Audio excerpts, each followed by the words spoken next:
Maligayang pakikinig sa isa na namang aralin ng Mini Bible College sa programa bilang NTS 17. Maraming salamat sa muli ninyong pagsama sa amin sa mahalagang aralin na mula sa pinakamahalagang aklat sa mundo, ang banal na kasulatan. Ang pinag-aaralan natin ay ang bagong tipan at tinatalakay natin ang ilang mga dakila at mahihirap na katuroan ni Jesus. Marami po tayong matututunan habang pinag-aaralan natin ang buhay at katuruan ni Jesus. Ang panalangin namin ay upang kayo ay magpasakop sa Panginoon at sumunod sa Kanya ng tapat araw-araw. Dalangin namin na makinig tayo mabuti at ihanda ang ating puso sa ating matututunan. At muli na naman nating pakikinggan ang mga turo ni Pastor Dick Woodward sa saling Tagalog na ihatid sa atin ni Pastor John Haling.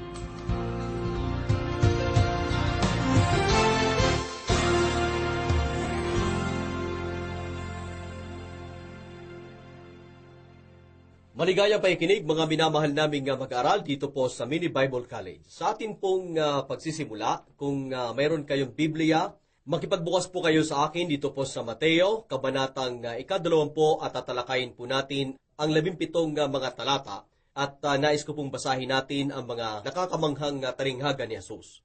Ito po ay tinawag na ang talinghaga patungkol sa mga manggagawa sa ubasan. Ang talinghaga ay kwento ng isang lalaki na lumalakad tuwing alas 6 ng umaga at nagtatawag ng mga tao upang magtrabaho sa kanyang ubasan. Siya ay nakipagkasundo sa pamamagitan ng salapi kung sila ay nagtatrabaho sa kanyang ubasan sa araw na iyon. Ibig pong sabihin ay hanggang sa alas 6 ng gabi. Siya ay muling lumabas sa 10 ng umaga at ginawa ang parehong bagay. Ganito din ang kanyang ginawa tuwing tanghali at hapon. Siya po ay lumakad at nagtawag ng mga tao upang magtrabaho sa kanyang ubasan. Sa 5 ng hapon, nakita niya ang ilang mga taong nakatayo sa paligid at sinabing, "Bakit hindi kayo magtrabaho?" Sagot naman nila, "Wala pong nagtatawag sa amin." Kanya namang sinagot, "Tinatawag ko na kayo. Handa ba kayo magtrabaho sa aking ubasan kapalit ang salapi?" At sila ay pumayag, kaya sila ay nagtrabaho na sa ubasan. Nang 6 ng hapon, ang lahat ng mga nagtatrabaho ay pumila upang tanggapin ang kanilang sweldo. Tulad po ng inaasahan natin, kung nasubukan nating magtrabaho magmula alas 6 ng umaga hanggang alas 6 ng hapon, na nakabilad sa init ng araw, ang mga taong nagtrabaho ng 12 oras ay sumama ang loob sa mga nakita nilang tao na nagtrabaho lamang ng 1 oras at tumanggap ng parehong halaga. Sila ay nagreklamo at dumadaing at sinabi po na may-ari, "Kaibigan, wala akong ginawang kamalian sa iyo. Hindi ba nakipagkasundo ka sa akin sa 1 denaryo? Kunin mo ang saga ng iyo at lumakad ka na. Ibig kong bigyan itong huli ng gaya ng ibinigay ko sa iyo. Hindi ba nararapat lamang na gawin ko ang ibig kong gawin sa aking ari-arian? Tinitingnan ba ninyo ako ng masama dahil ako ay mabuti?" Mga giliw naming tagapakinig, yan po ay sa Mateo, kabanatang 20, talatang 13 hanggang sa 15. Ano ang makikita nating katotohanan na inilarawan ng kwentong ito? Sa akin pong palagay, ang katotohanan na inilarawan dito ay napakaliwanag. Ang talinghagang ito ay nagtuturo tungkol sa huling pagkakataon ng pagsisisi. May kilala ba kayong 79 na taong gulang na tila naaksaya ang naging buhay niya? Marahil ang buhay po ng katulad niya ay gumawa ng maling gawain at pinamumunuan ang ilang mga rebelde sa syudad.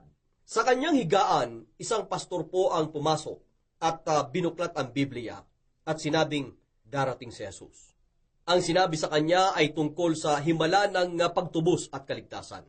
Ang taong iyon ay sumampalataya sa katotohanan at nakapasok sa walang hanggang buhay bilang ligtas tulad sa isang taong namuhay ng banal.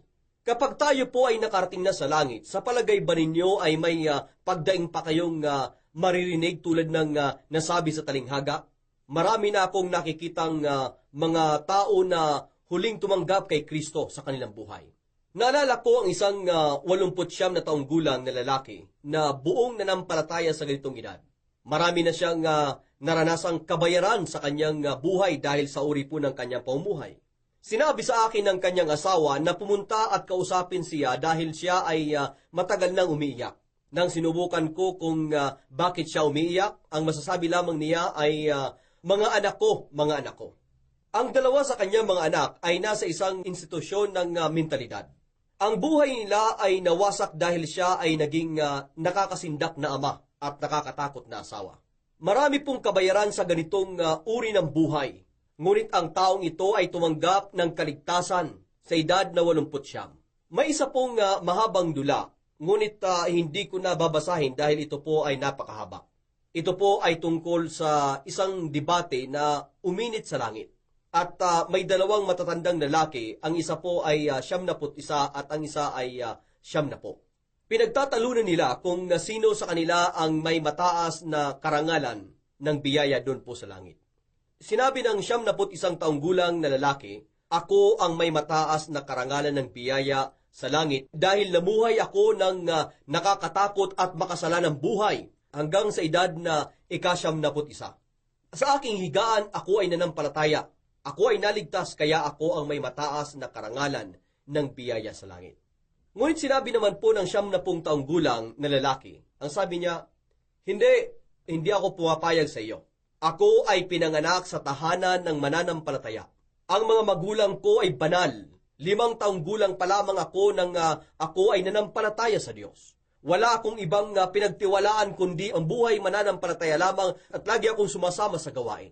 Ako ay naging pastor sa aking kabataan at buong buhay akong naglingkod sa Diyos. Kaya nasa akin ang mataas na karangalan ng biyaya higit sa iyo dahil ikaw ay tumanggap lamang ng biyaya ng kaligtasan.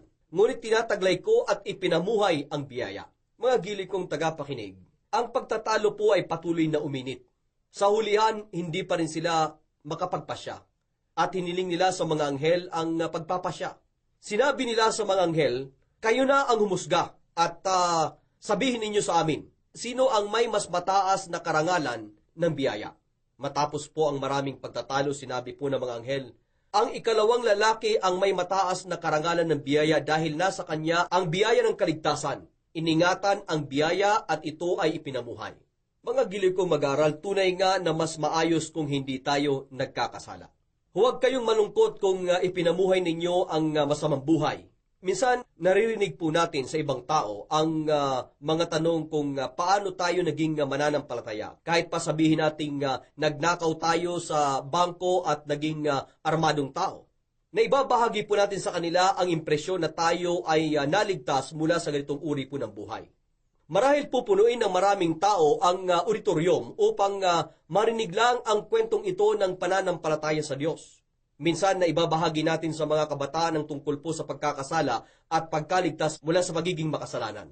Tinuturo sa atin ng banal na kasulatan na mas mabuting huwag tayong magkasala. Si D.L. Moody ay may malaking ministeryo sa mga bata. Siya po ay nagtaguyod ng krusada ng Ebanghelyo at tinanong siya ng isang tao na sumunod na araw kung mayroon bang naligtas. Siya po ay sumagot sa kanila, "Oo, 2.5 ang naligtas." Sila ay ngumiti at sinabing, "Ibig mo bang sabihin 2 matanda at 1 bata?" Ayon kay Moody, sinabi niya, "Hindi, 2 bata at 1 matanda." Maaaring makuha ng Diyos ang kalahati ng buhay ng matanda, ngunit makukuha ng Diyos ang buong pamuhay ng mga batang naligtas. Ganito po ang naramdaman ni Moody tungkol dito. Mga kaibigan naming tagapakinig, tunay pa rin na ang magnanakaw sa cross ay maaaring naligtas. Sa huling panahon ng kanyang buhay, siya po ay lumingon kay Jesus at nanalangin. Sinabi niya, "Panginoon, alalahanin mo ako kapag ikaw ay nasa paghahari mo na." Nang narinig ni Jesus ang magandang salitang ito, sinabi po niya, "Katotohanang sinasabi ko sa iyo, sa araw na ito, ikaw ay makakasama ko sa paraiso." Yun po ay sa Lucas, Kabanata 23, talatang 42 at 43. Hindi pa huli ang lahat upang maligtas, mga kaibigan.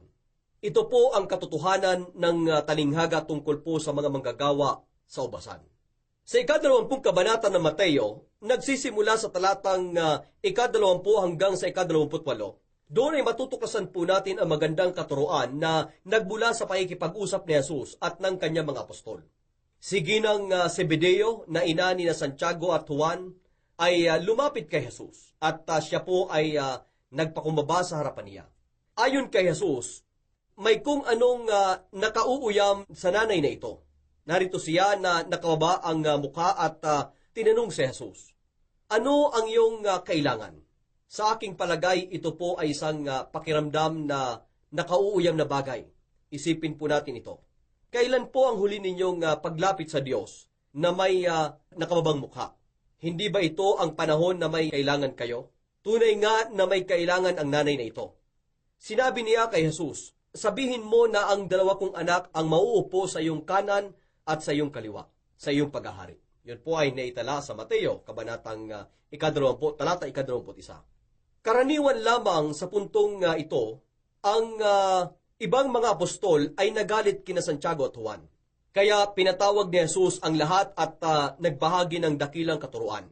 Kanyang sinabi, "Masdan ninyo, ito ang paligsahan na nilalaro ng mundo. Gusto ng mundo na laruin ang larong ito ng ibabaw at ibaba, ngunit dapat hindi ito ang nasa inyong isipan. Kung nais ninyong umangat sa aking kaharian, ay kumuha kayo ng pamunas at palangganan ng tubig at umpisahang linisan ang paa.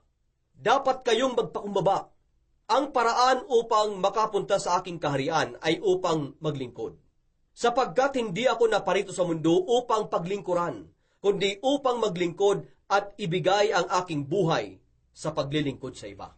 Binibigyang halaga ng mundo kung sino ang mayaman, kung sino ang mas may pinag-aralan, mas may kapangyarihan, mas malakas, o mas nakakaakit. Makikita po natin na ito ang mahalaga sa mga tao dito po sa ibabaw ng mundo. Nais nilang malaman mo na ako ang nasa ibabaw at ikaw ang nasa ilalim. 3 guhit ang nasa akin at sa iyo ay 2 lamang. Kaya masigit ako sa iyo. Ngunit ayon po kay Jesus, sinabi po niya, "Hindi ito ang paraan ko sa aking kaharian." Ang lahat ng sumusunod kay Kristo ay magkakaroon po ng malalim na pag-aaral sa mga turo ni Jesus sa atin at pinakita sa atin ang tinatawag na ang alituntunin ng pamunas o ang kahalagahan ng pagiging tagapaglingkod.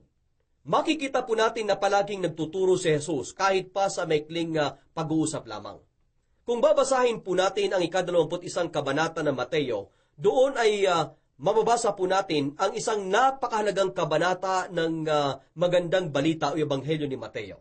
Makikita po natin na malinaw na tinutupad ni Jesus ang propesya ni Zacarias. Ito po ay ang mensahe ng araw ng palaspas, kung saan si Jesus ay nakasakay sa isang asno patungong Jerusalem, tulad po ng isang ambasador na nasa banyagang bansa upang manatili at upang ipakita ang kanyang mga katibayan sa bansang kanyang pupuntahan. Si Jesus ay ang ambasador natin mula po sa langit sa loob po ng 33 taon. Gayunpaman, dito po ay formal niyang ibinahagi ang kanyang katibayan at natupad ang propesya sa kanyang pagdating. Nakakapagtaka nga na hindi siya pumunta sa kabisera ng mundo, na tinawag na Roma. Hindi pumaroon si Jesus sa makasalanang syudad, tulad po ng Efeso at Corinto, pagkat siya ay nagtungo sa espiritual na kabisera ng mundo. Walang iba kundi ang Jerusalem. Kanyang ibinahagi ang katibayan niya sa mga reliyosong pinuno ng mamamayan ng Diyos.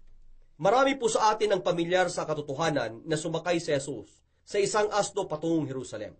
Gayunman, habang binabasa natin ang kabanatang ito ng Mateo, masdan po natin ang ginawa ni Jesus nang siya po ay sumakay sa asno patungong Jerusalem. Nilinis niya ang templo. Sinabi niya sa mga reliyosong mga pinuno, "Nasusulat, ang aking bahay ay tatawaging bahay dalanginan, ngunit ginawa ninyong yungib ng mga tulisan." Binanggit po niya ang mga masasakit na mensahe sa mga reliyosong grupo. Makikita po natin dito mga giliw naming tagapakinig. Pagtatalong usapan sa pagitan po ni Jesus at ng mga reliyosong pinuno ay umabot po sa tugatog ng 23 kabanata ng Mateo. Nag-umpisang uminit ang usapan sa 21 kabanata at ang pagtatalo ay napakainit.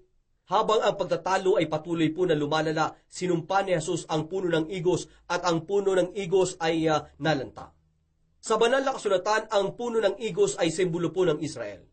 Ang puno ng igos na nalanta ay nagpapakita na ang nasyon o bayan ng Israel ay espiritual na nalanta. Ang kahalagahan po ng paglilinis sa templo at pagkalanta ng puno ng igos at ang masasakit na salitang binitawan ni Jesus sa mga pinuno ng reliyosong grupo ay nagpapakita sa mamamayan po ng Diyos na kukunin ng Diyos ang kaharian mula sa Israel at ibibigay ito sa mga hintil. Sa kahangahangang kontekstong ito, si Jesus ay hinamon po ng mga reliyosong pinuno na ipakita ang kanyang katibayan upang tugunan ang kanilang kahilingan. Si Jesus ay nagbahagi po ng mga dakilang katuruan. Ang mga reliyosong pinuno ay lumapit kay Jesus matapos niyang linisin ang templo at dahil po sa kanyang kasipagan, nilinis niya ang buong patio na may lawak na 5 at kalahating hektarya. Sa loob po ng patyong iyon ay naroon ang mga nagpapalit ng salapi. Ginawang palengke ng mga reliyosong pinuno ang patio na ito. Matapos magpalitan ng salapi ng mga manlalakbay na pumapasok po sa Jerusalem upang doon ay sumamba, ang mga nagpapalit ng salapi ay nagbebenta sa kanila ng mga hayop para magamit sa pag-aalay. Sapagkat 75 beses ang halaga ng mga hayop na ibinebenta sa palengke doon po sa Jerusalem. Matapos sakupin po ng mga Romano ang Jerusalem noong AD 70, natagpuan nila ang katumbas na $7 milyong sa punduhan po ng salapi sa templo. Ang pamilihan po ng mga reliyosong grupo ay masasabi nating isang malaking negosyo. Ito po ay nagpapakita sa atin ng isa pang katangian ni Jesus. Siya ay kumuha ng ilang pamalo at hinagi sa ilang tableta at nilinis niya ang 5 hektarya ng patio. Makikita po natin na ang mga tao ay natakot at tumakbo mula sa maamo at mahinahong si Jesus. Lumayo sila sa kanya dahil sa galit na ekspresyon ng kanyang mukha. Sa atin pong pagpapatuloy, ang mga reliyosong pinuno ay lumapit sa kanya at sinabing, "Sa anong kapamahalaan ginawa mo ang mga bagay na ito? Sino ang nagbigay sa iyo ng kapamahalaang ito?" Yan po ay naitala sa Mateo, Kabanatang 21, talatang 23. Alalahanin po natin ngayon, si Jesus ay isang karpentero na may mababang bansag, kaya karaniwan lamang sa kanila na itanong ang ganitong tanong. Hinihingi nila ang kanyang katibayan. Ito po ay konteksto kung saan tinuro ni Jesus ang isa sa mga paborito kong talinghaga. Ayon kay Jesus, sinabi po niya, "Ngunit ano sa palagay ninyo? May isang tao na may 2 anak na lalaki. Lumapit siya sa una at sinabi, 'Anak, pumunta ka ngayon sa ubasan at gumawa ka roon.' Sumagot siya, 'Ayoko.' Ngunit nagsisi siya at pumunta rin pagkatapos. Lumapit siya sa pangalawang anak at gayon din ang sinabi. Sumagot siya, 'Pupunta ako,' ngunit hindi siya pumunta." Mula po mga kaibigan sa maikling kwentong ito, binigay ni Jesus ang mga katanungan. Alin sa 2 anak ang pumunta at ginawa ang trabaho sa ubasan ng kanilang ama? Alin sa 2 ito ang ginawa ang kalooban ng ama? Yan po ay sa Mateo, Kabanatang 21 pa rin, mga talatang 28 hanggang sa 31. At ang sagot naman po nila, malamang ang unang tinawag. Ano ang punto ng talinghagang ito? Kung pakawariin po natin, nagtuturo si Jesus ng mga bagay na nabanggit niya mula po sa tuktok ng mundo. Na ang mahalagang bagay ay hindi ang pagsasalita lamang, kundi ang mga bagay na nakikita. Ang 2 anak na ito ay parehong inutusan ng parehong gawain. Ngunit ginawa nila ang bagay na salungat sa kanilang binitawang salita. Kaya anuman ang sabihin nila ay hindi na mahalaga, kundi kung ano ang makikitang tinupad o ginawa nila. Ang sinasabi po ni Jesus sa mga reliyosong pinuno sa dalubhasang paraang ito, "Nasa inyo ang lahat ng katibayan na nagsasabi sa inyo na kayo ay nasa ubasan ng Ama, at ginagawa ninyong mabuti ang kalooban ng Ama, ang ating Diyos. Nasa inyo man ang lahat ng propesyon, sa madaling salita, mga katibayan. Ako ay walang katibayan, isa lang akong karpentero na mula sa Nazaret, ngunit ako ay nasa ubasan ng aking Ama, at gagawin ko ang kalooban ng aking Ama." Mga giliw kong mag-aaral, para po sa akin, ito po ay napakagandang salita. Nang ang Diyos ay naging tao, siya ay tao na walang anumang katibayan sa paraan po ng mga tao. Tayo ay nabubuhay sa mundo ng kailangan ng mga katibayan. At nang ang Diyos ay nagkatawang tao, maaari siyang maging hari o isang general. Maaring pumarito ang Diyos sa anumang katauhang naisin niya sa mundo. Nang ang Diyos ay nagkatawang tao, walang anumang katibayan ang dala niya. ngunit ang kanyang sarili.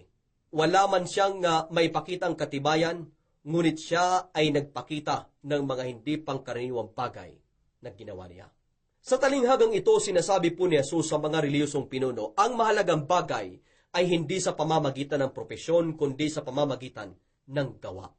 Sinasabi din po ni Jesus na siya at si Juan na tagabautismo ay pumarito upang ipangaral ang mabuting balita ng kaharian at ng mga makasalanan. Marami ng mga publikano at mga masasamang babae ang nagsisi na makakapunta sa kaharian higit sa mga reliyosong pinunong ito dahil sila ay nagsisi sa kanilang mga pagkakasala. Sinabi po ni Jesus na ang mga ginagawa ng mga reliyosong pinuno ay nagpapakita lamang kung ano ang kanilang propesyon. Ngunit kayo ay buntol ng mga hipokrito at alam ninyo iyon. Kayo ay wala sa ubasan at hindi ninyo pinangahawakan ang kalooban at gawain ng Ama. Sinabi din po ni Jesus na ang kalooban at gawain ng Ama ay upang ihayag ang magandang balita ng kaharian at anyayahan ang mga makasalanan na maging kabilang sa kanyang kaharian. Kung tatanungin ko po kayo mga kaibigan naming tagapakinig, pinapakita mo lamang ba ang iyong katayuan sa harap ng Diyos o ginagawa mo ang kalooban ng Diyos Ama? Lagi po natin itong isipin sa buhay po natin. Mas madalas ba ang pagsasalita ko kaysa gawin ang kalooban ng Diyos? Magpatuloy po tayo. Sinundan po ni Jesus ang talinghaga ng dalawang anak ng isa pang talinghaga. Ang talinghagang ito ay nagdulot po ng mas mabigat na mga bagay sa sinabi ni Jesus sa mga reliyosong pinuno sa kanyang kapanahunan. Ayon po kay Jesus, sinabi po niya, narito ang isa pang talinghaga. May isang may-ari ng sambahayan na nagtanim ng ubasan. Binakuran niya ang palibot nito. Humukay siya roon ng isang pisaang ubas at nagtayo ng isang mataas na bahay bantayan. Pagkatapos, pinaupahan niya iyon sa mga magsasaka at pumunta sa malayong lupain. Ngunit sinunggaban ng mga magsasaka ang kaniyang mga alipin. Hinagupit ang isa, pinatay ang iba pa, at ang isa ay binato. Muli siyang nagsugo ng mga alipin na higit na marami kaysa sa mga nauna. Gayon din ang ginawa sa kanila ng mga magsasaka. Sa huli, ang kaniyang anak na lalaki ang kaniyang sinugo sa kanila na sinasabi, igagalang nila ang aking anak. Ngunit nang makita ng mga magsasaka ang kaniyang anak, sinabi nila sa isa't isa, ito ang tagapagmana. Hali kayo, patayin natin siya at kunin natin ang kanyang mamanahin. Kaya't sinunggaban niya siya. Itinapon nila siya sa labas ng ubasan at pinatay. Sa pagbabalik nga ng Panginoon ng ubasan, ano ang kaniyang gagawin sa mga magsasakang iyon? Sinabi nila sa kaniya, walang awa niyang pupuksain ang lahat ng mga tampalasang iyon. Ang ubasan naman ay ipapaupa niya sa ibang magsasaka nang magbibigay sa kanya ng mga bahaging ani pagdating ng panahon. Sinabi po ni Jesus sa kanila, hindi ba ninyo kailanman nabasa sa kasulatan? Yun po ay naitala mga kaibigan sa Mateo, Kabanata 21, talatang 33 hanggang sa 42. Nauunawaan niyo ba kung ano ang nais niyang ipahiwatig? Kayong mga bihasa sa lumang tipan. Ang Diyos ay nagpapadala ng mga propeta sa Israel sa loob po ng napakaraming taon. Ngunit paano ang pakikitungo ng mga anak ng Israel sa mga propetang iyon? Paano ang pakikitungo nila kay Jeremias? Paano ang kanilang pakikitungo sa mga di kilalang propeta tulad ni Mikayas? Makikita natin na maraming siglo na nilang tinatrato ng mali ang mga propeta. At ngayon sa pagdating ni Jesus, narito po ang patunay niya sa kanyang katayuan. Sinasabi ni Jesus sa mga reliyosong pinuno, ako ang anak at tinatangka ninyo ngayon na ako ay patayin. Ang ibinahaging talinghaga na ito ay sadyang kamangha-mangha at mas pinahiwatig pa ito ni Jesus sa pamamagitan po ng gawa. Gayunman, sinabi po niya ang ganito, gayunman sinasabi ko sa inyo na ang paghahari ng Diyos ay aalisin sa inyo at ibibigay sa bansang nagbubunga ng nararapat sa paghahari dito. Ang sinumang bumagsak sa ibabaw ng batong ito ay pagkakapira-piraso at ang sinumang mabagsakan nito ay madudurog. Mga kaibigan, marami ng mga matatalino ang naniniwala na ang sinasabi ni Jesus dito ay nakaugnay tungkol sa talinghaga ng puno ng igos. Makikita po natin dito na ang sinasabi ni Jesus sa mga reliyosong pinuno ng Israel na tila ba kanyang ipinapahayag, ibinigay ito ng Diyos noon sa inyo. Gayunman, sinasabi ko sa inyo na ang paghahari ng Diyos ay aalisin sa inyo at ibibigay sa bansang nagbubunga ng nararapat sa paghahari dito. Maalala ba ninyo mga kaibigan ito sa 14 na kabanata dito po sa Aklat ng Mga Bilang, na ganito din po ang binanggit ng Diyos sa mga anak ni Israel?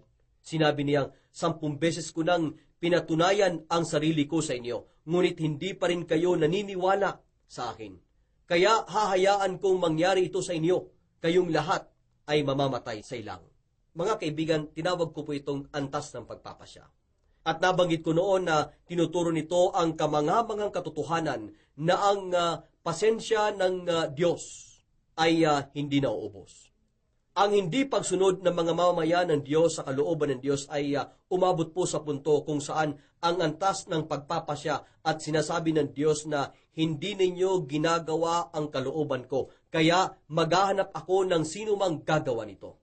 Ito po ang nangyari sa Israel kung saan hinanap ni Jesus ang mga reliyosong pinuno.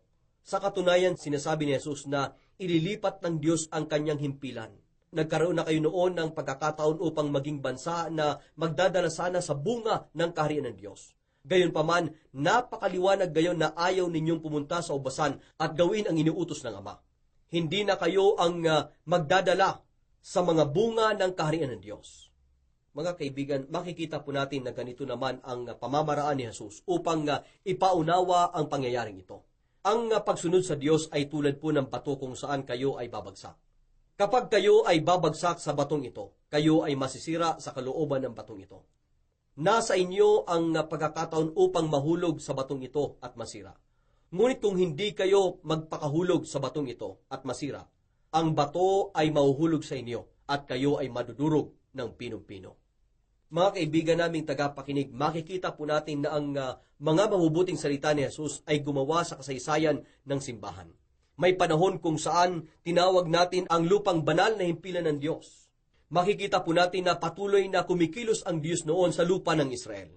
Gayunpaman, kung tutungo tayo doon ngayon, makikita natin ang ikatlo sa pinakamalaking templo ng Islam. Doon mismo sa templo na kung saan sinabi ni Jesus ang mga salitang ito. Kaya makikita po natin na ang Israel ay hindi na himpilan ng Diyos.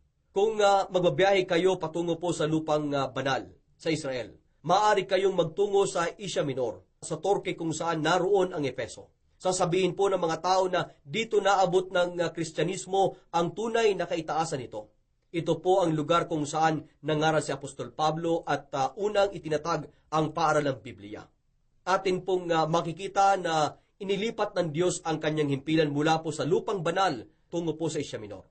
Sa maraming siglo, ang Diyos ay gumagalaw din sa Europa, lalo na po sa Aliman. Ang Aliman ang naging himpilan kung saan pinangunahan ni Martin Luther ang pagbuo ng reformasyon. May isang nakapagsabi na may marami pang kaalaman sa bawat tao sa Aliman nang namuno si Hitler. Pinapalit ng Aliman ang paniniwala sa Diyos para sa katuwiran at katalinuhan. Si Friedrich Nietzsche ay tumutulong kay Hitler upang pangunahan ang bansa sa pagtaguyod ng mapanirang ikalawang pandaigdigang digmaan. Kung titingnan po natin ang Aliman mula po sa mga salita ni Jesus, maaaring masabi mo na ang espiritual ng nasyon o bansa ay nagbigay ng pagkakataon upang mahulog sa bato at masira sa kalooban ng Diyos. Ngunit nang tumigil sila sa pagdadala ng bunga ng kaharian, ang bato ay nahulog sa kanila at sila ay nadurog. At masasabi mo na ang Diyos ay lumipat sa bandang kanluran. Maraming tao ang nag-isip na ang Amerika ang susunod na himpilan ng Diyos.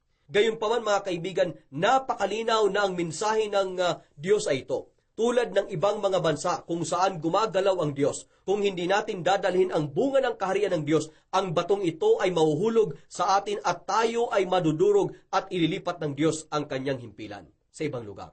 Sa pag-aaral po natin sa kasaysayan ng simbahan sa mundo, makikita mo na ang Diyos ay naitaas sa ilang bahagi po ng mundo.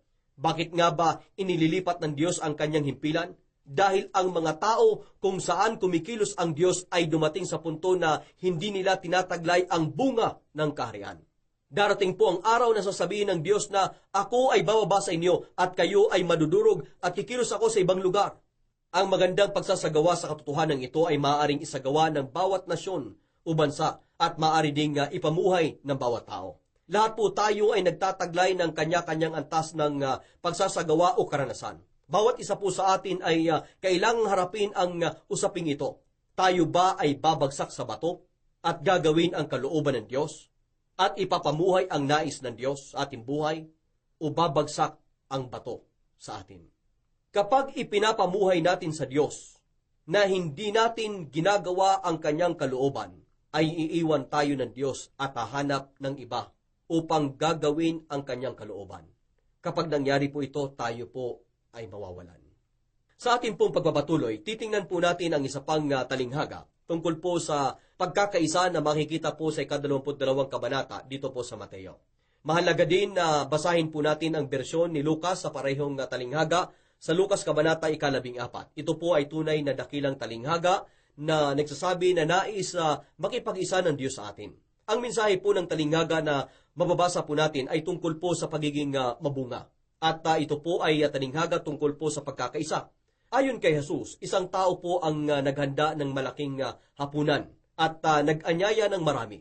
Sa oras po ng hapunan, ay sinugo niya ang kaniyang mga alipin upang magsabi po sa mga inaanyayahan, "Hali kayo, nakahanda na ang lahat. Hali kayo at kumain sa aking hapunan. Hali kayo sa aking handaan."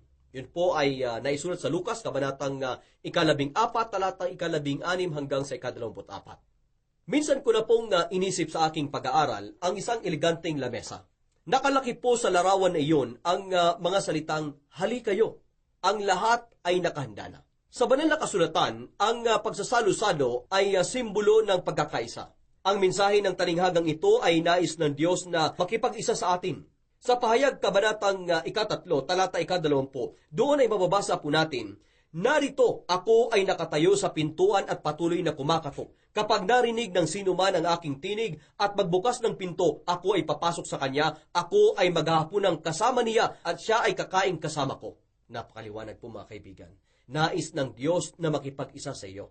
Dapat nating isipin na kapag ang Diyos ay nagpadala ng imbitasyon para sa isang salo-salo, ay dadami ang mga taong nais dumalo rito. Gayunman, ang sinasabi po ng talinghaga ay kabaliktaran. Ang mga taong inimbita ay nagkaroon po ng kanya-kanyang dahilan at hindi sila pumunta sa salo-salong iyon. Mababasa po natin na sinabi ng isa na, "Bumili ako ng isang bukid. Kailangan ko itong puntahan at tingnan." Hindi mo maiisip kung sinong mangmang ang bumili ng isang bukid at pagkatapos ay titingnan ito.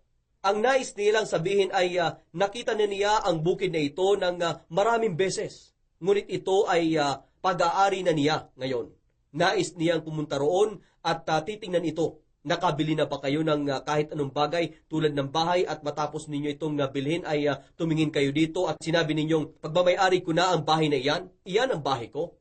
Ang sinasabi po ng talinghagang ito, na ang mga inimbitahang bisita ay ayaw nilang makipag-isa sa Diyos dahil ang mga material na bagay sa mundo ay pumipigil sa kanila. Pinipigilan ng mga material na bagay ang pakikipag-isa natin sa Diyos. Sa version po ni Lucas, sinabi ng iba ang dahilan ito. "Bumili ako ng 5 tambal na baka. Pupuntahan ko ito upang masubukan." Ito po ay tulad ng isang magsasaka na nagsasabing, "Bumili ako ng traktor at hindi ko pa ito nasusubukan." Dahil sinabi ng talinghaga na 5 tambal ng baka, maaaring sabihin na bumili ako ng matutulin na mga truck at hindi ko pa nasusubukan ang mga ito. Sa banal na kasulatan, ang baka ay nakaugnay sa trabaho. Dito po maaring ang dahilan ng isa ay hindi ako makikipag-isa sa iyo ngayon, Panginoon, dahil mayroon akong trabahong gagawin. At ang ikatlong dahilan po ay ito, bagong kasal ako. Dahil dito, hindi ako makakapunta. Isa pang paraan upang sabihin ito ay ganito. Pinakasalan ko ang isang babae. May iba pa ba akong sasabihin? Hindi ako makakapunta. Ang katotohanan po na itinuro ng talinghagang ito ay tungkol po sa nais ng Diyos na makipag-isa sa mga tao, ngunit may ibang mga bagay silang binibigyan ng halaga kaysa sa pakikipag-isa nila sa Diyos. Hindi ako makakapunta dahil sa mundo. Hindi ako makakapunta dahil sa aking trabaho. Hindi ako makakapunta dahil sa isang babae. Ang talinghagang ito ay maaaring bigyan ng pamagat na 3 dahilan na binibigay ng tao kung bakit hindi sila nakikipag-isa sa Diyos. Material na pag-aari, trabaho, o ibang tao. Matapos po nating masiyasat ang pangaral doon po sa bundok ng Olibo, nabanggit ko po noon, base po sa kahulugan ng diksyonaryo, na ang halaga ay ganito po, kalidad ng anumang bagay na tayo din ang nagsasabi kung ito ba ay may gamit o wala, kung ito ba ay mapapakinabangan, kanais-nais o mahalaga. Ang sinasabi po ni Jesus dito ay hindi tayo nagkakaroon ng pakikipag-isa sa Diyos dahil may mga bagay tayong nakikita na mas napapakinabangan, mas kanais-nais o mahalaga kaysa sa Diyos at sa pakikipag-isa sa Kanya. Dapat hindi po sinasabi ng mga taong ito na hindi ako makakapunta dahil sa aking trabaho o sa aking asawa o sa mundong ito.